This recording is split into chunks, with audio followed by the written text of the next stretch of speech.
वागीसाद्य सुमनसः सर्वार्थनाम उपक्रमे यन्नत्वा कृतकृत्यस्यो तन्नमामि गजाननं दोर्भिर्युक्ता चतुर्भिस्फटिकमणिमयीमक्षमाला दधाना हस्तेनैकेन पद्मं सितमपि च शुकं पुस्तकं चापरेण भासा कुन्देन्दुशङ्खस्फटिकमणिनिभा भासमाना समाना सा मे वागदेवतेयं निवसतु वदने सर्वदा सुप्रसन्ना कूजन्तं राम रामेति मधुरं मधुराक्षरम् आरुह्य कविताशाखां वन्दे वाल्मीकिकोकिलम् आपदामपहर्तारं धातारं सर्वसम्पदां लोकाभिरामं श्रीरामं भूयो भूयो नमाम्यहम् यत्र यत्र रघुनाथकीर्तनं तत्र तत्र कृतमस्तकाञ्जलिं बाष्पवारि परिपूर्णलोचनं मारुतिं नमत राक्षसान्तकम् असाध्यसाधकस्वामिन् असाध्यं तव किं वद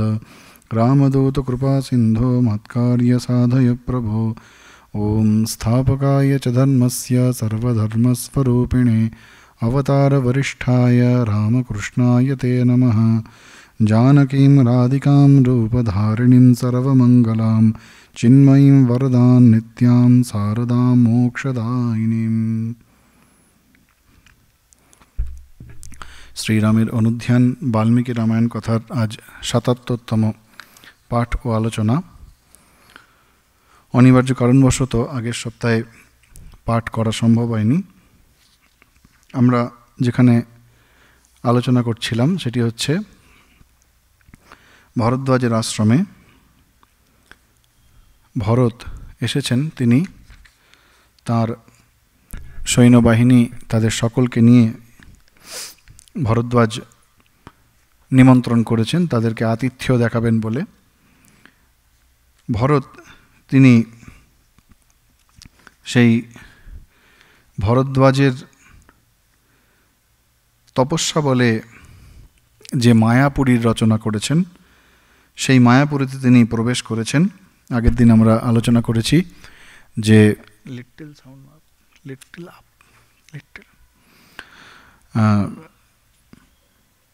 তিনি প্রবেশ করে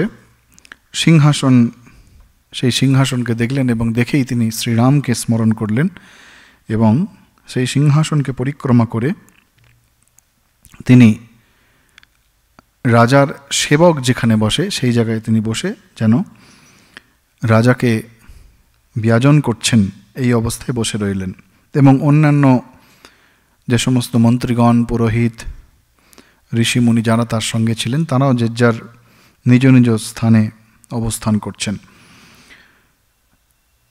ভরতের কাছে এটি একটি পরীক্ষা। ভরদ্বাজ মুনি আবার যেন ভরতের পরীক্ষা নিচ্ছেন, রামের প্রতি তার প্রীতি কতটুকু সেটি যেন পরীক্ষা করে আবার দেখছেন। তিনি অস্বীকার করেননি। তার একটি কারণ হচ্ছে যে মুনি তিনি বয়োজ্যেষ্ঠ, তিনি শ্রদ্ধেয়, সেই জন্য তাঁর মুনিকে প্রীত করার জন্য কারণ তিনি তার তপস্যা বলে এই মায়াপুরী সৃষ্টি করেছেন, তাই ভরত প্রবেশ করেছেন। এবং আরেকটি হচ্ছে রামের প্রসন্নতা। ভরত এমন কিছুই করতে চান না যাতে শ্রীরাম অপ্রসন্ন হন। যদি কোনো মুনি ঋষিরকে অশ্রদ্ধা করা হয় তাতে রাম প্রসন্ন হবেন না, এটি ভরত ভালোভাবেই জানেন। তো সেই রাম দরবার, মায়াবী রাম দরবার, ভরত সেবকের আসনে বসছেন। আর সেবকের আসনে বসার কারণ হলো শ্রীরামের উপস্থিতি। সিংহাসন দেখেই, রাজ দরবার দেখেই রামের উপস্থিতি তিনি মনে মনে অনুভব করলেন, হৃদয়ে অনুভব করলেন। ভরতকে প্রীত করার জন্য মহর্ষি ভরদ্বাজ কোনো কিছুর কার্পণ্য রাখেননি। অদ্ভুত বর্ণনা দিচ্ছেন বাল্মীকি। বলছেন আমরা সাধারণত জানি নদীতে জল আর কাদা থাকে।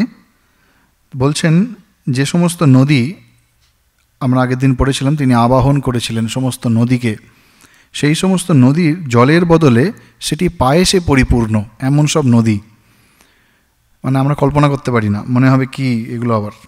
কিন্তু বাল্মীকি বলছেন, কারণ বাল্মীকি যা দর্শন করেছেন তাই তিনি বলছেন, তিনি বাড়িয়ে কিছু বলছেন না। তো সেই নদীগুলি পায়েসে পরিপূর্ণ, পায়েসান্ন, পায়েসে পরিপূর্ণ, এবং তার তীরে সকলের থাকার জন্য বন্দোবস্ত হয়েছে। বড় বড় অট্টালিকা, যার যেখানে থাকার যোগ্যতা সেই অনুযায়ী ব্যবস্থা করা হয়েছে। বলছেন ইয়াবিহি গৃহীতঃ পুরুষ স উন্মাদ ইব লক্ষ্যতে।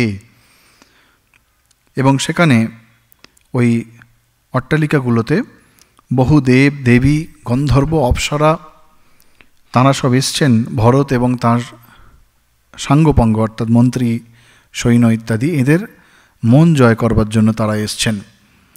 বলছেন তাদেরকে দেখে যে এমন তাঁরা বলছেন এই অপ্সরারা এতই সুন্দরী, তাদের সৌন্দর্যে যে কোনো পুরুষ উন্মাদ হয়ে যেতে পারে। পুরুষঃ সা উন্মাদ ইব লক্ষ্যতে, যে কোনো পুরুষ তাদের রূপ দর্শনে উন্মাদ হয়ে যেতে পারে। কিন্তু ভরত তিনি তার আত্মসংযমে তার লক্ষ্যে স্থির, তার মধ্যে কোনো রকম মনোচাঞ্চল্য নেই, কোনো রকম ভাবের পরিবর্তন নেই। এবং বলছে বাল্মীকি বলছেন যে ওই আগে যে সমস্ত আমরা দেখেছি নদীর তীরে বৃক্ষগুলি ছিল, সেই বৃক্ষগুলি নর্তকীতে পরিণত হলো, বৃক্ষগুলো নর্তকীতে পরিণত হলো এবং তারা বিভিন্ন রূপ নৃত্য পরিবেশন করতে লাগলেন। এবং সমস্ত সারা পৃথিবীর যা কিছু সুন্দর, সমস্ত সুন্দর জিনিস, চৈত্ররথ বনের কথা, অরণ্যের কথা আমরা আগে পড়েছিলাম, সেই চৈত্ররথ অরণ্যে যে সমস্ত সুগন্ধি পুষ্প সমন্বিত বৃক্ষগুলি ছিল সেগুলিও সেখানে আবির্ভূত হলো। এবং একটা মানুষের ভোগের জন্য যা কিছু সামগ্রী, সেই সমস্ত সামগ্রী সেখানে এসে হাজির হলো। খাওয়া দাওয়া থেকে শুরু করে আরাম করা, সমস্ত উপভোগের সমস্ত জিনিস সেখানে পরিবেশিত হচ্ছে। খাদ্য বলছে পাহাড়, মানে খাবারের পাহাড়, যে যত পারে খেতে পারে। হ্যাঁ, এমন কোনো খাবার বাকি নেই যে সেখানে আসেনি বা সেখানে ব্যবস্থা হয়নি। যার যা যা মনে স্বাদ, তার সেই মনের স্বাদ অনুযায়ী সমস্ত খাবারের ব্যবস্থা করেছেন ঋষি ভরদ্বাজ। যথেষ্ট পরিমাণে খাদ্য, সকলে স্নানাদি করছে। বলছে যে এক একজন সৈন্যকে 7-8 জন মিলে স্নান করাচ্ছে, মানে এক একজনের সঙ্গে 7-8 জন সেবক, এরকম অবস্থা। হ্যাঁ, এবং তাদেরকে সমস্ত রকমভাবে তাদেরকে ভোগ্য বস্তু দিয়ে তাদের এমনভাবে সেবা করছে যে তারা সেই সমস্ত সেবা পেয়ে মধু পান করে তারা মত্ত হয়ে গেছে। হ্যাঁ, মত্ত হয়ে গেছে, উন্মত্ত হয়ে গেছে সৈন্যরা। এবং শুধুমাত্র মানুষের জন্য নয়, রাজা সৈন্যদের জন্য নয়, সেখানে যে সমস্ত পশু সৈন্যদলের সঙ্গে ছিল, হাতি, ঘোড়া ইত্যাদি যে সমস্ত পশু ছিল, তাদের জন্য পর্যাপ্ত খাবারের ব্যবস্থা করা হয়েছে। এবং এত সুন্দর ব্যবস্থা সৈন্যরা তারা কিন্তু অযোধ্যায় মনে হয় পায়নি। সেই জন্যে তারা খেয়ে দেয়ে পান করে সমস্ততে এত উন্মত্ত, বলছে আমরা আর অযোধ্যায় ফিরে যাব না, রাম দণ্ডকারণ্যে থাকুক আর আমরা এখানেই থাকব। বলছে না এব অযোধ্যাম গমিষ্যাম ন গমিষ্যাম দণ্ডকান কুশলম ভরস্যাস্তু রামস্যাস্তু তথা সুখম। বলছে আমরা আর অযোধ্যায় ফিরে যাব না, না এব অযোধ্যাম গমিষ্যাম। আর অযোধ্যায় গিয়ে কি কাজ, এখানেই তো সমস্ত ভোগের বস্তু সমস্ত কিছু আমরা পেয়ে গেছি। না গমিষ্যাম দণ্ডকান, তারা তো যাচ্ছে কোথায়? দণ্ডকারণ্যে, যেখানে শ্রীরাম আছেন, শ্রীরামকে খুঁজে নিয়ে আসার জন্য তারা যাচ্ছেন। বলছে দণ্ডকারণ্যেও গিয়ে আর কাজ নেই, অযোধ্যাতে গিয়েও আর কাজ নেই, এখানে যা কিছু উপভোগের বস্তু আছে এখানেই আমরা থাকবো। কুশলম ভরস্যাস্তু, ভরতের কল্যাণ হোক, রামস্যাস্তু তথা সুখম, এবং রাম তিনিও দণ্ডকারণ্যে সুখে থাকুক, আমাদের আর কোথাও গিয়ে কাজ নেই। এই হচ্ছে সাধারণ মানুষের অবস্থা। সুখ পেলে তারা ভুলে যায় জীবনের উদ্দেশ্য। রাজা মহারাজ এক জায়গায় বলছেন যে ভগবানকে লাভ করতে গেলে দুঃখকে খুঁচিয়ে তুলতে হবে। যখনই সুখ আসে জীবনে তখন আমরা ভগবানের কথা ভুলে যাই, ভগবান লাভ যে আমাদের মনুষ্য জীবনের উদ্দেশ্য, সেটি আমরা ভুলে যাই। এখানে সাধারণ সৈন্য যারা রয়েছে, সৈন্যবাহিনী, অযোধ্যার সাধারণ মানুষ, তারা সব এই ভোগে উন্মত্ত হয়ে গিয়ে তাদের ইতি কর্তব্য ভুলে গেছে। তারা সম্পূর্ণরূপে পরিতৃপ্ত এবং উন্মত্তও বটে। আবার বলছেন বাল্মীকি যে এত খাওয়া দাওয়া কেন, এই সাধারণ মানুষের কথা বলা হচ্ছে, এত খাবার দাবার সমস্ত উপভোগ পেয়েও মন পরিতৃপ্ত হয়েও যেন পরিতৃপ্ত হচ্ছে না। বলছেন যে কিছুক্ষণ পরেই খাওয়া দাওয়া করে উপভোগ করা কিছুক্ষণ পরেই আবার তাদের ক্ষুধার উদ্রেক হলো, তাদের আবার খিদে পাচ্ছে। এইখানে বাল্মীকি বোঝাতে চাইছেন যে এই যে ভোগ্য বস্তু এবং সাধারণ জীবের, সাধারণ মানুষের মন, এই ভোগ্য বস্তু হচ্ছে অনিত্য, নিত্য নয়। আমাদের সাধারণ, আমরা সকালবেলা খাই, আবার দুপুরবেলা খিদে পেয়ে যায়, আবার রাত্রিবেলা খিদে পেয়ে যায়। সুতরাং শরীর ধারণের জন্য খাবার সেটা তো দরকার, কিন্তু তার অতিরিক্ত যেটা আমরা ভোগ করতে চাই সেটাকে উপভোগ বলা হয়। কথায় আছে ভোগ যতটুকু দরকার ততটুকু করতে হয়, কিন্তু উপভোগ সেটি বড় বিপজ্জনক। তো সৈন্যরা তারা এত খেয়েছে, পেট ভরে গেছে, মন ভরে গেছে, কিন্তু কিছুক্ষণ পরে আবার তাদের খিদে পেল, তারা আবার খেতে তাদের ইচ্ছা হচ্ছে। কারণ এই ক্ষুধা এবং ক্ষুধার নিবৃত্তি, এই দুটিই কিন্তু অনিত্য। ভবক্ষুধার নিবৃত্তি তখনই হয় যখন আত্যন্তিক সুখপ্রাপ্তি হয়, আত্যন্তিক দুঃখ যখন চলে যায় তখন। বলছে এত খাবার দাবারের ব্যবস্থা করেছে, চারিদিকে ছড়িয়ে ছিটিয়ে রয়েছে, পশুরাও খেয়ে শেষ করতে পারছে না, পশু পাখি যারা সব এসছে সঙ্গে তারাও খেয়ে শেষ করতে পারছে না। চারিদিকে পর্যাপ্ত রকমের খাবার এদিক ওদিক ছড়িয়ে ছিটিয়ে রয়েছে। এবং সেনারা, এই সৈন্যবাহিনী, সাধারণ মানুষ, তারা এই আয়োজন দেখে অত্যন্ত বিস্মিত। কি এরকমও কি ব্যবস্থা করা যায়? রাজার রাজদরবারে, রাজার প্রাসাদে মনে হয় এরকম ব্যবস্থা করা যায় না। ভরদ্বাজ যা ব্যবস্থা করেছেন, বলছে কোটি কোটি স্বর্ণময় অন্নপাত্র, যেখানে অন্ন রয়েছে, সোনার পাত্র সেগুলির সংখ্যা বলছে কোটি কোটি। হ্রদগুলো সব ছোট ছোট হ্রদ, সেগুলো বলছে শর্করাতে পরিপূর্ণ। হ্যাঁ,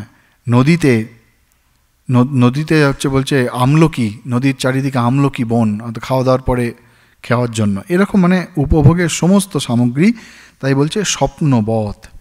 এই অবস্থা তাদের কাছে যেন, বাল্মীকি বলছেন, স্বপ্নকল্পম তদ অদ্ভুতম, সকলের কাছে এটি স্বপ্নবৎ মনে হচ্ছে। আর এই সুখের সঙ্গে বলছে নন্দন কাননের যে সুখ, সেই নন্দন কাননের সুখও যেন ছোট হয়ে যায়, এরকম অবস্থা। বলছে ইত্যেব রমণানাম দেবানাম ইব নন্দনে, যেমন নন্দনকাননে দেবতারা যেমন আনন্দে বিহার করেন, বলছেন এই সুখ যেন হচ্ছে নন্দনকাননের সুখের মতো। এবং যখন, এইবার মজাটি হচ্ছে, সমস্ত রকম সকলে যখন পরিতৃপ্ত হয়ে গেল, বা পরিতৃপ্ত হয়েও তৃপ্ত হচ্ছে না, ঠিক কিছুক্ষণ পরে সমস্ত কিছু আবার নিজের নিজের জায়গায় সব ফিরে গেল। যে নদী যেগুলি এসছিল, সেখানে বিভিন্ন রকম বৃক্ষ, রাজপ্রাসাদ, যা কিছু, এটা মায়াকল্পিত, তো এটা মায়াতীত নয়, এটা মায়া দ্বারা সৃষ্ট, তপস্যা বলে, তাই এটি নিত্য নয়, এটা অনিত্য। কিছুক্ষণের মধ্যেই সেই সমস্ত ওখান থেকে অদৃশ্য হয়ে গেল। যেই অদৃশ্য হয়ে গিয়ে সমস্ত তার নিজের নিজের স্থানে ফিরে গেল। এইখানে বাল্মীকি যেটি আমাদের শেখার, যেটা আমাদের শিক্ষণীয়, যে এই সমস্ত কিছুর মধ্যে ভরত কীরকম আচরণ করছেন সেটি আমাদের কাছে শিক্ষণীয়। ভরত তিনি সম্পূর্ণরূপে শ্রীরামে সমর্পিত। অযোধ্যা হোক বা যেখানেই হোক, তার রাজকীয় সুখে তার এতটুকু কৌতূহল্য নেই, তার এতটুকু আকর্ষণ নেই, যেটি শাশ্বত, যেটি নিত্য, যেটি ইহকাল এবং পরকাল দুটিতেই, দুই অবস্থাতেই সত্য, তিনি সেই তাতে স্থিত। অর্থাৎ তিনি রামের প্রতি সম্পূর্ণ সমর্পিত হয়ে তিনি রামে স্থিত। তাই ইহলোকে যদি ভগবান লাভ করার কারোর ইচ্ছা থাকে, তিনি কখনো ইহলোকের এই সমস্ত সুখ দ্বারা আহ্লাদিত হন না। অন্য সকলের কাছে স্বপ্নবৎ, এই সৈন্য সাধারণ মানুষ তাদের কাছে স্বপ্নের মতো মনে হচ্ছে, কিন্তু ভরত তিনি সদা জাগ্রত। তাই নিদ্রিত অবস্থায় পর্যন্ত তার ইন্দ্রিয় সম্পূর্ণরূপে নিয়ন্ত্রিত। আমরা সাধারণত স্বপ্নাবস্থায় যেটি দেখি, যে সমস্ত বিষয়বস্তু দেখি, সেগুলি জাগ্রত অবস্থায় ফিরে আসার পরে আমরা স্মরণ করতে পারি। যখন আমরা স্বপ্ন দেখি, ঘুম ভেঙে গেলে, নিদ্রা ভেঙে গেলে আমরা সেই স্বপ্নের কথা স্মরণ করতে পারি। কেন স্মরণ করতে পারি? কারণ যখন স্বপ্ন দেখছি সেই অবস্থাটায় কিন্তু স্বপ্নটিকে সত্য বলে মনে হচ্ছে।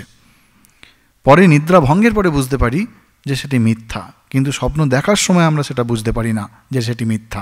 মনে হয় একেবারে যেমন আমরা জাগ্রত অবস্থায় যেমন আমাদের অভিজ্ঞতা, ঠিক স্বপ্নাবস্থায় সেই রকম অভিজ্ঞতা হয় আমাদের। তো এটি হচ্ছে সাধারণ মানুষের ক্ষেত্রে। কিন্তু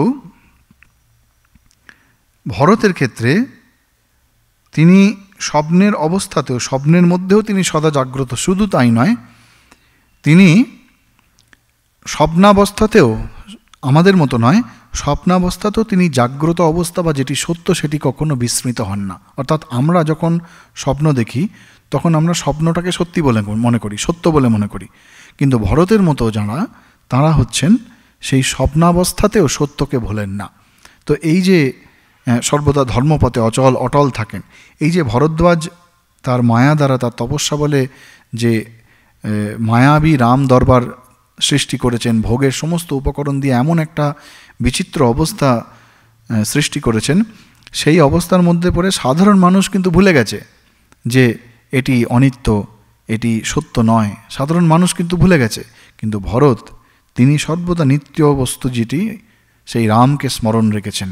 উদ্দেশ্য তার কাছে একেবারে পরিষ্কার যে তিনি রামকে ফিরিয়ে আনতে যাচ্ছেন। তাই কোনো অবস্থাতেই কোনো রকম প্রলোভনে তিনি পড়ছেন না। সাধারণ মানুষ, এখানে দুটি জিনিস আমাদের কাছে মেন প্রধানত দেখার, একটি হচ্ছে সাধারণ জীব, আরেকটি হচ্ছেন যারা যোগী, পরম যোগী। তো ভরত হচ্ছেন পরম যোগী।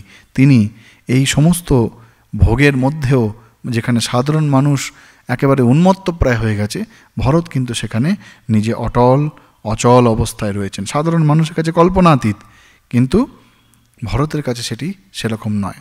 কারণ তিনি জানেন যে এই যে ভোগ, উপভোগ, এইগুলি সব মৃগতৃষ্ণাবৎ। আমরা একটি কথাই ব্যবহার করি, মৃগতৃষ্ণাবৎ। অর্থাৎ মরুভূমিতে যেমন ওই মরীচিকা দেখে জলের চিন্তা করে আমরা জলের পেছনে মানুষ ছুটে গিয়ে দেখে সেখানে জল নেই, ঠিক তেমনি এই সুখ, জাগতিক সুখ, এটি হচ্ছে মৃগতৃষ্ণাবৎ। এটি কখনো পূরণ হয় না। যতই ভোগ করা হোক না কেন, ততই সেই তৃষ্ণা বৃদ্ধিপ্রাপ্ত হয়। আরেকটি ব্যাপার এখানে লক্ষণীয়, আমরা কথায় কথায় যে দাস দাসী বলি, এখানে বাল্মীকিও বলছেন সমস্ত সৈন্যবাহিনী, দাস দাসী, তারা সকলে এই ভোগের জিনিস ভোগ করে একেবারে উন্মত্তপ্রায়। দাস দাসী কথাটার বলার মূল অর্থ হচ্ছে যে যারা নিজেদের ইন্দ্রিয়কে সংযম করতে পারেন না, যারা নিজের ইন্দ্রিয়ের দাস হয়ে থাকেন, তাদেরকেই দাস দাসী বলা হয়। অর্থাৎ আমরা দেখি যে কোনো এক রাজ পরিবারে যারা দাস দাসীর কাজ করেন, তারা ছোট ছোট জিনিস পেয়েই সন্তুষ্ট। ছোট ছোট জিনিসের প্রতি তাদের লোভ, অত্যন্ত সামান্য জিনিস কিন্তু তার প্রতি তাদের প্রচুর লোভ। তারা উচ্চ বস্তুর চিন্তা করতে পারেন না। তো এই দাস দাসী কথাটির একটি অর্থ ইরাম করা যায় যে যারা ইন্দ্রিয় সুখের প্রতি, নিজেদের মন যাদের নিজেদের নিয়ন্ত্রণে নেই, ইন্দ্রিয় যাদের নিয়ন্ত্রণে নেই, এই ভোগ্যবস্তু পেয়ে যারা সত্যকে খুব সহজে ভুলে যায়। অনেকেই ভুলে যায়, বেশিরভাগ মানুষই ভুলে যায়, কিন্তু যাদের মধ্যে বিবেক বুদ্ধির বেশি অভাব থাকে তারাই হচ্ছে দাস দাসী সুলভ। সেই জন্য ভরতের এই সৈন্যবাহিনীর মধ্যে সাধারণ মানুষ এবং দাস দাসী যারা আছে, সকলে এই একই অবস্থা। তারা নিজেদের জীবনের সত্যটি ভুলে গেছে। কী জন্য তারা ছেড়ে এসছে? বলছে অযোধ্যায় আর যাব না। তারা ভুলে গেছেন। কিছুক্ষণ আগেই তারা শ্রীরামের দর্শনের জন্য একেবারে আকুল হয়ে উঠেছিলেন। এই হচ্ছে সাধারণ মানুষের অবস্থা। কিছুক্ষণের আগে সমস্ত অযোধ্যা একেবারে স্তব্ধ হয়ে গিয়েছিল শ্রীরামের অদর্শনে। তারা নিজেদের জীবনের ইতিকর্তব্য সমস্ত কিছু বলে এক কথায় বাড়ি থেকে বেরিয়ে এসেছিলেন, কিন্তু যেই সুখ পেয়েছেন সঙ্গে সঙ্গে তারা তাদের ইতিকর্তব্য কিছুক্ষণের জন্য, সর্বক্ষণের জন্য নয়, কিছুক্ষণের জন্য হলেও তারা ভুলে গেছেন। বলছে আমরা অযোধ্যায় যাব না, আমরা রাম দণ্ডকারণ্যে থাকুক আর আমরা এখানে থাকব। এই হচ্ছে আমাদের আধ্যাত্মিক জীবনে এগিয়ে যেতে গেলে এই রকম বাধা আসবে মাঝে মাঝে। হ্যাঁ, ঠাকুর বলছেন, শ্রীরামকৃষ্ণদেব বলছেন বিদ্যামায়া অবিদ্যামায়া দুটিই মায়া, দুই মায়াকেই কিন্তু কাটিয়ে যেতে হবে। ভরত সেই জন্য আমাদের এখানে আদর্শ স্বরূপ আমাদের কাছে, যিনি সম্পূর্ণরূপে শ্রীরামের প্রতি সমর্পিত। আরেকটি জিনিস এখানে দেখার, যে ভরদ্বাজ তিনি সকলের জন্য ব্যবস্থা করেছেন, রাজা থেকে শুরু করে মন্ত্রী, সেনাবাহিনী, সাধারণ মানুষ, দাসদাসী এবং সমস্ত পশুপক্ষী, তাদের জন্য ব্যবস্থা করেছেন, কারণ তিনি হচ্ছেন ব্রহ্মজ্ঞানী, সকলের প্রতি তার ব্রহ্মদৃষ্টি, তাই সমদর্শন। তার মধ্যে আমরা শ্রীরামকৃষ্ণদেবের খণ্ডনবাবুর শেষের দিকে গাই প্রেমার্পণ সমদর্শন। তো এই ভরদ্বাজ তার হচ্ছে সমদর্শিত্ব, সমদর্শন, তার কাছে সকলে সমান, সেই জন্য প্রত্যেকের অবস্থা অনুযায়ী তিনি ব্যবস্থা করেছেন। আরেকটি জিনিস এখানে লক্ষণীয়, বলছেন বাল্মীকি বলছেন তথৈ দিব্যা বিবিধা স্রগোত্তমাহ পৃথক বিকীর্ণামনুজৈঃ প্রমর্দিতাহ। এই সমস্ত ঘটনা যে ঘটছে এটি হচ্ছে রাতের ঘটনা। এই রাত যেন রাত্রের যে অন্ধকার, রাত যেমন অন্ধকার তীব্র তমগুণে সম্পন্ন, যেন শেষ হতে চায় না রাত্রি, এমন ঠিক তেমনি এই মানুষের এই যে নন্দনবনের সুখ বলা হচ্ছে, নন্দন কাননের সুখ, কিন্তু সেই সুখ মনে হচ্ছে যেন শেষ হতে চায় না, কিন্তু একটা সময় রাত্রির সমাপ্তি হয়, রাত্রির সমাপ্তি একটা সময় হয়ে যায়। সেই জন্য এই রাত্রি যেন এই ভোগ বা সুখের অনিত্যতার উদাহরণ হিসাবে এই রাত্রিতে সমস্ত ঘটনা ঘটছে। যেমন যত সুখ যত আনন্দই হোক না কেন, রাত্রির শেষ হয়ে ভোর হয়ে প্রভাত হবে, ঠিক তেমনি এই ভোগের আনন্দে সাধারণ মানুষ একেবারে উন্মত্ত হয়ে মনে করছিল এটা মনে হয় কখনো শেষ হবে না, ঠিক তেমনি যেমন আমরা মনে করি রাত শেষ হবে না, কিন্তু রাত তার সময় হলেই শেষ হয়ে যায়। সেই জন্য তাদেরও কিন্তু যেই সমস্ত কিছু হয়ে গেল, অমনি সঙ্গে সঙ্গে তাদের সমস্ত কিছু, বলছেন ভরদ্বাজ আশ্রমে রম্যে রাত্রির ব্যতারবততা রাত্রিহি, বলছেন সেই রাত কেটে গেল, রাত অতিবাহিত হলো, অর্থাৎ যে সুখ ছিল সেই সুখ কেটে গেল, সেই সুখ শেষ হয়ে গেল, এবং রাত্রির অবসান যেরকম হয় সেইভাবে সেই সুখের অবসান হলো। আর কি হলো, বাল্মীকি খুব সুন্দর বলছেন যে সমস্ত কিছু সবাই ভোগ করে আনন্দ করে চলে গেল, শুধু মানুষের পদদলিত নিষ্পিষ্ট পুষ্পমাল্যগুলি চারিদিকে ছড়িয়ে রইল। মানে যেমন আমাদের সাধারণত কোনো একটা বড় অনুষ্ঠান হলে যখন সেই অনুষ্ঠানটা শেষ হয়ে যায়, চারিদিকে মালা, ফুল, লল ইত্যাদি সমস্ত জিনিস ছড়িয়ে ছিটিয়ে থাকে। বলছেন সেই জন্য যে তাঁরা সমস্ত কিছু ভোগ আনন্দ করে তাঁরা চলে গেলেন, আর চারিদিকে সেই মালা, পুষ্পমাল্য, এই সমস্ত যেগুলো দিয়ে সাজসজ্জা করা হয়েছিল সেই সমস্ত চারিদিকে ছড়িয়ে ছিটিয়ে রইল। এই চারিদিকে ছড়িয়ে ছিটিয়ে রওয়াটা যেন আমাদের সংস্কারের মতো, যে ভোগ হয়ে গেছে কিন্তু সংস্কার রূপে সেগুলি ছড়িয়ে ছিটিয়ে পড়ে রয়েছে। এই জন্য এই কারণেই আমাদের শাস্ত্রে বলা হয়েছে যে ভগবান লাভের জন্য বা মনুষ্য জীবনে যে উদ্দেশ্য ভগবান লাভ, শ্রীরামকৃষ্ণদেব বলছেন এই ভগবান লাভের জন্য অনেক মানুষ চেষ্টা করে, কিন্তু কিছু মানুষ সেই সুখ, সেই আত্যন্তিক সুখ, অর্থাৎ ভগবানকে লাভ করলে, ব্রহ্মজ্ঞান হলে, ঈশ্বর দর্শন হলে যে সুখ, সেই সুখ কয়েকজন মাত্র পায়। গীতাতে বলা হচ্ছে মনুষ্যানাম সহস্রেষু কশ্চিৎ যততি সিদ্ধয়ে যতাত্ম অপি সিদ্ধানাম কশ্চিৎ মাম বেত্তি তত্ত্বতঃ। বলছেন হাজার মানুষ, মনুষ্যানাম সহস্রেষু, হাজার মানুষের মধ্যে কশ্চিৎ যততি সিদ্ধয়ে, মাত্র কয়েকজন তারা সিদ্ধি লাভ করে, তারা ভগবানের দর্শন করে। কারা সেই কশ্চিৎ? এই ভরতের মতো ব্যক্তি, যারা কিনা এই ভোগের মধ্যেও ভগবানকে ভোলেননি, এই সমস্ত ভোগ্য বস্তুর মধ্যে পড়েও তার ইতি কর্তব্য ভোলেননি, তারাই শুধুমাত্র সিদ্ধি হয়। কশ্চিৎ যততি সিদ্ধয়ে, যিনি এবং সিদ্ধ হয়ে কি হয়, তিনি পূর্ণতা প্রাপ্ত হন, এবং তা ওই হাজার হাজার মানুষের মধ্যে একজনই আমাকে মাম বেত্তি তত্ত্বতঃ যতাত্ম অপি সিদ্ধানাম, এবং সেই সিদ্ধ ব্যক্তিদের মধ্যে দুটি ভাগ করছেন, সেই সিদ্ধ ব্যক্তিদের মধ্যে আবার কয়েকজন মাত্র আমাকে তত্ত্বত জানতে পারেন। তত্ত্বত মানে যে আমার যেটি তত্ত্ব, আমার যেটি প্রকৃত স্বরূপ, সেই সিদ্ধ ব্যক্তিদের মধ্যে আবার কয়েকজন আমার স্বরূপকে ঠিক ঠিক জানতে পারেন, এটি গীতাতে বলা হচ্ছে। তো এখানে দেখতে পাচ্ছি হাজার হাজার মানুষ, হাজার হাজার লোক, তারা এই সমস্ত সুখ এবং ভোগ উপভোগের মধ্যে পড়ে নিজেদের সমস্ত কিছু ভুলে গেছে, নিজেদের রীতি কর্তব্য ভুলে গেছে, বলছে আমরা অযোধ্যায় যাব না, দণ্ডকারণ্যে যাব না। কিন্তু তার মধ্যেও একমাত্র ভরত, তিনি সদা জাগ্রত অবস্থায় রয়েছেন। ভোগের সময় পশু মানুষ সব এক হয়ে যায়, কিন্তু ভরত হচ্ছেন তাদের মধ্যে ব্যতিক্রম। মানুষ এবং জন্তু জানোয়ারের মধ্যে যে পার্থক্য শ্রীরামকৃষ্ণদেব বলছেন, কথামৃতে বলছেন যে সাধারণ জন্তু জানোয়ার পশু তাদের সঙ্গে মানুষের পার্থক্য কী না, মানুষ ঈশ্বর চিন্তা করতে পারে। মানুষের পার্থক্য হচ্ছে মান আর হুঁশ। শ্রীরামকৃষ্ণদেব বলছেন মান আর হুঁশ, অর্থাৎ মনুষ্য জীবনের উদ্দেশ্য এবং সেই উদ্দেশ্য চরিতার্থ করার জন্য চেষ্টা, এটা শুধুমাত্র মানুষ পারে, জন্তু জানোয়াররা পারে না। তারা ঈশ্বরের চিন্তা করতে পারে না, তারা ভগবানের চিন্তা করতে পারে না। তো সেই গোষ্ঠীর মধ্যে পড়ছেন সমস্ত সৈন্য সাধারণ মানুষরা পড়ছে, কিন্তু ভরত অন্যদের কাছে স্বপ্নমত হলেও ভরতের কাছে কিন্তু ভরত জানেন স্বপ্ন কীরকম। স্বপ্ন মানে এমন নয় যে যেটি একেবারেই মিথ্যা, একেবারেই মিথ্যা সেটি স্বপ্ন নয়। স্বপ্ন মানে হচ্ছে যেটি আপেক্ষিক রূপে মিথ্যা, অর্থাৎ যে সময় দেখছি সেই সময় মনে হচ্ছে সত্য, কিন্তু পরে বুঝতে পারছি যে সেটি সত্য নয়, সেটি অসত্য, মিথ্যা, অনিত্য। এবং কেন? কারণ ওই প্রসন্নতা তাৎক্ষণিক। আমরা দেখছি যে খাবার খেয়ে পেট ভরেও বলছে আবার খিদে পেয়েছে, সৈন্যরাই দেখছে। সুতরাং ওই তাৎক্ষণিক সুখ, সেই জন্যে সেটি হচ্ছে আপেক্ষিক রূপে মিথ্যা, সেটি সর্বৈব সত্য নয়। আবার একেবারে মিথ্যা মানে ভুল, যেটাকে আমরা মিথ্যা মানে এমন নয় যে জিনিসটা ঘটছে না, জিনিসটা ঘটছে, আমরা সুখ পাচ্ছি, কিন্তু সেটি কিছুক্ষণের জন্য, তাৎক্ষণিক সুখ।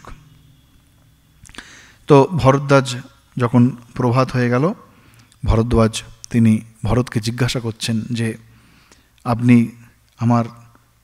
তোমরা আমার এই আতিথ্যতে পরিতৃপ্ত হয়েছ তো? ভরদ্বাজ জিজ্ঞাসা করছেন,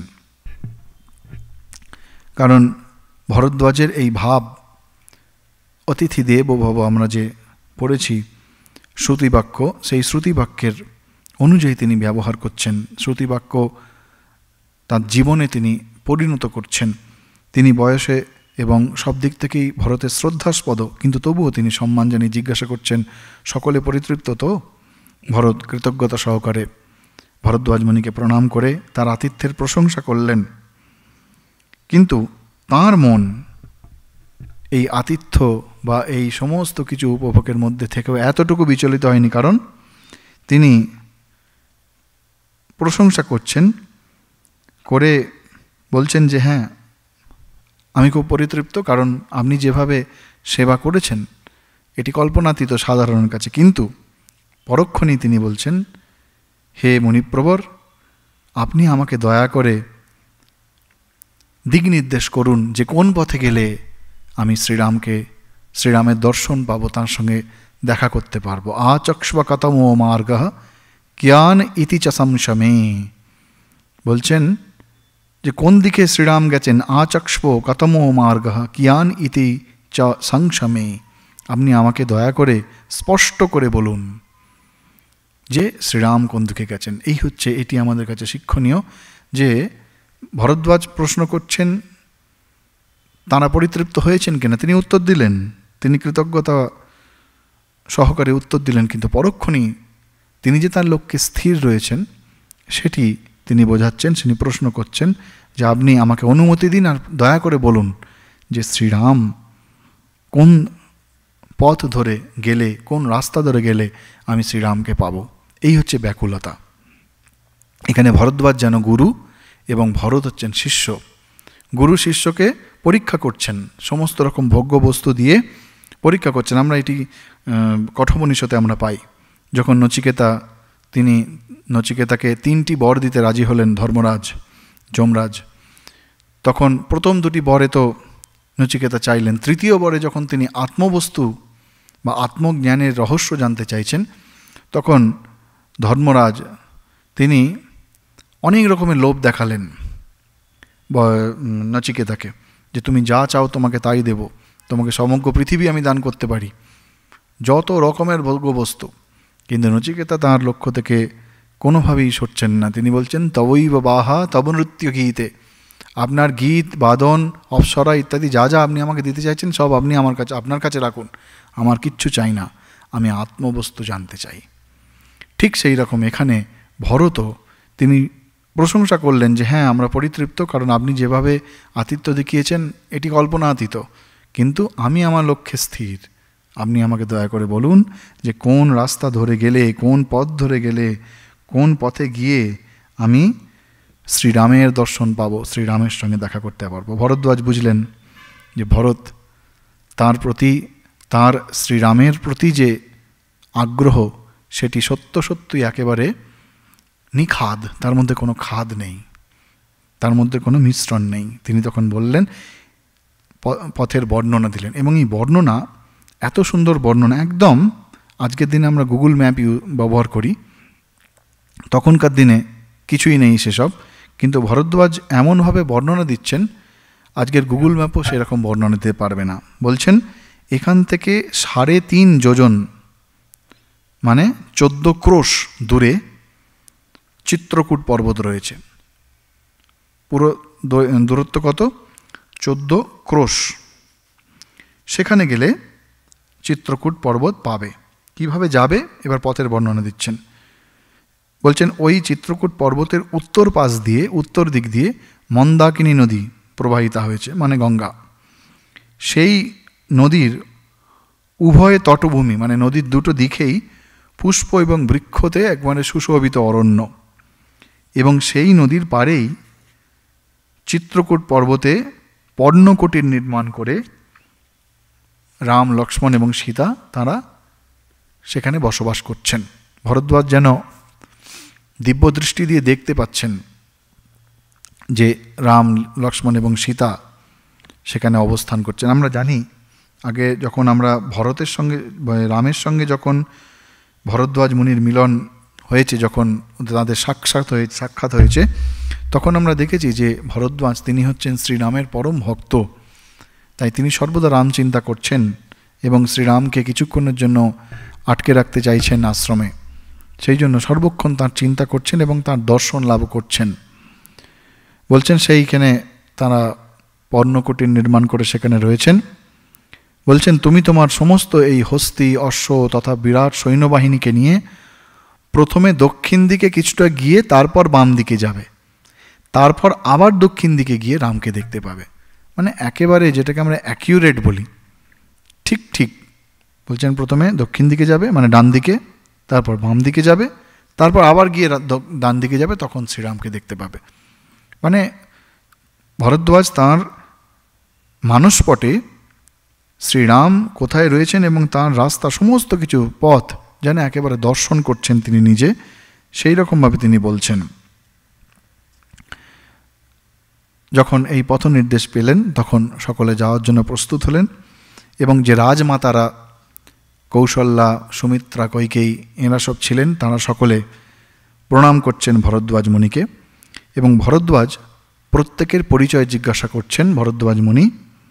এদের মধ্যে কৈকেয়ী তিনিও সেখানে রয়েছেন, কিন্তু তিনি দীন চিত্তে লজ্জিতা, তিনি সকলে লজ্জিতা, সসংকোচে মুনির চরণ বন্দনা করলেন। সসংকোচে চরণৌ সব্যপত্রতা, অর্থাৎ তার লজ্জার শেষ নেই, তিনি যা কুকর্ম করেছেন তা ক্ষমার অযোগ্য, সেই জন্য তিনি সসংকোচে মুনিকে প্রণাম করে লজ্জিতা অবনত মস্তক হয়ে দাঁড়িয়ে রয়েছেন। ভরদ্বাজ যখন প্রত্যেকের কথা জিজ্ঞাসা করছেন তখন ভরত তার মায়েদের একটি করে বর্ণনা দিচ্ছেন। প্রথমে কৌশল্যার বর্ণনা দিচ্ছেন। কি দিচ্ছেন? ইয়ামিমাম ভগবন্ধীনাম শোকানা অনশন কর্ষিতান পিতুরিহি মহিষীম দেবীম দেবতামিব পশ্যসি এষাম তম পুরুষ ব্যাঘ্রম সিংহ বিক্রান্তগামিনম কৌশল্যা শুশুবে রামম ধাতারম অদিতির যথা। অর্থাৎ বলছেন ইয়ামিমাম ভগবান দীনাম, হে ভগবান যাকে আপনি দেখছেন শোকে অনশনে, শোকান অনশনকর্ষিতাম, শোকে অনশনে যিনি ক্লিষ্টা, দীন হয়ে তিনি দাঁড়িয়ে রয়েছেন। পিতুর্হি মহিষীম দেবীম দেবতামিব পশ্যসি, এবং যিনি দেবীর মতো সেই তিনি, যিনি কিনা ধাতারম অদিতির যথা, এই দেবমাতা অদিতি যেমন তেমনি তিনি এই ধরিত্রীতে তিনি হচ্ছেন অদিতির স্বরূপ, যিনি কিনা সিংহ বিক্রান্তকারী শ্রীরামকে জন্ম দিয়েছেন, তিনি হচ্ছেন কৌশল্যা। কি অপূর্ব বর্ণনা দুটি শ্লোকের মধ্যে তিনি দিচ্ছেন, যে তিনি দীনাম, অর্থাৎ কেন তিনি দীনাম, টিকাকার বলছেন শোকাসন কর্ষিতাম শোক হেতুক ভোজন অভাব হেতুক কৃষ্ণতাম বিশিষ্টাম অতএব দীনাম।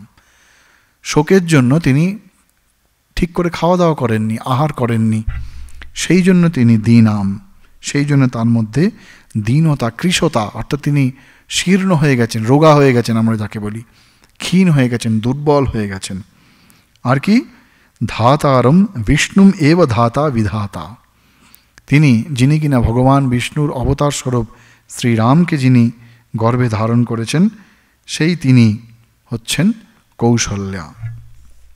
সুমিত্রাকে কৌশল্যার বর্ণনা দিলেন। তারপর সুমিত্রার বর্ণনা কি দিচ্ছেন, বলছে যিনি কৌশল্যার বাম বাহু জড়িয়ে বনমধ্যে ফুল ঝরে যাওয়া কর্ণিকা বৃক্ষের মতো উদাসভাবে ভূষণহীনা। কি অপূর্ব বর্ণনা, যে যখন আমরা অরণ্যে দেখি একটি বড় গাছকে আশ্রয় করে লতা গাছ যেগুলি থাকে সেগুলি এই বড় গাছের ওপর, বড় গাছের চারিদিকে জড়িয়ে থাকে, হ্যাঁ, পরাশ্রয়ী যেগুলোকে বলা হয়, সেই রকম বলছে কর্ণিকারস্য শাখেব শীর্ণ পুষ্পাবনান্তরে, বলছে কৌশল্যা হচ্ছেন যেন সেই বড় বৃক্ষ, আর সুমিত্রা হচ্ছেন ওই লতা গাছগুলির মতো পুষ্পহীনা, বলছে শীর্ণ পুষ্পা, তিনি শীর্ণ পুষ্পা। কেন পুষ্প নেই, কেন পুষ্প হচ্ছে আনন্দের স্বরূপ, আনন্দ নেই, আনন্দহীন হয়ে গেছেন।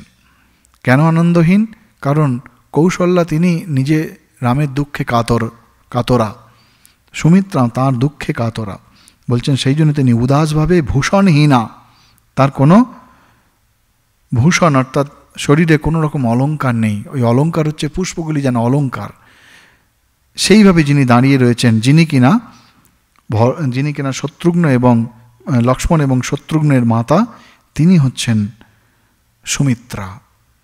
কি অপূর্ব বর্ণনা দিচ্ছেন বাল্মীকি ভরতের মাধ্যমে, যে সুমিত্রার সমস্ত সত্তা রামে সমর্পিত, তিনি সর্বথা কৌশল্যার সঙ্গে থেকেছেন, কৌশল্যার সমস্ত সুখ দুঃখ সুমিত্রা নিজে তার সঙ্গে সঙ্গে থেকে সেই সুখ দুঃখ তিনিও অনুভব করেছেন। সেই জন্য কৌশল্যার আনন্দে সুমিত্রার আনন্দ, কৌশল্যার দুঃখে সুমিত্রার দুঃখ। যেহেতু কৌশল্যা রামের অভাবে, রামের বনে চলে যাওয়ার জন্য তিনি দুঃখে কাতরা, সেই জন্য সুমিত্রাও যেন সেই কৌশল্যার দুঃখে কাতরা। সেই জন্য বলছেন অরণ্যে বড় বড় গাছের যেরকম পরাশ্রয়ী লতাগুলি থাকে, সেই রকম লতার মতো, যাতে কোনো ফুল নেই, অর্থাৎ যার মধ্যে কোনো আনন্দ নেই, সেইভাবে উদাসভাবে ভূষণহীনা, অলঙ্কারহীন হয়ে যিনি অবস্থান করছেন, তিনি হচ্ছেন মাতা সুমিত্রা। এরপরের দিন আমরা কৈকেয়ীর বর্ণনা পড়ব, যে কিভাবে নিজের মাকে বর্ণনা দিচ্ছেন ভরত।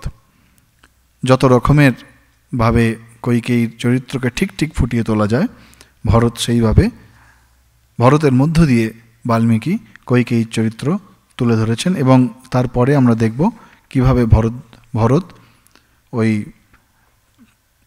যে চিত্রকূট পর্বতে, যেখানে পর্ণকুটিরে শ্রীরাম অবস্থান করছেন, সেই পথে এগিয়ে যাচ্ছেন। আজ এইটুকু। ওম শান্তি শান্তি শান্তি। হরি ওম তৎসদ। শ্রীরামকৃষ্ণার্পণমস্তু।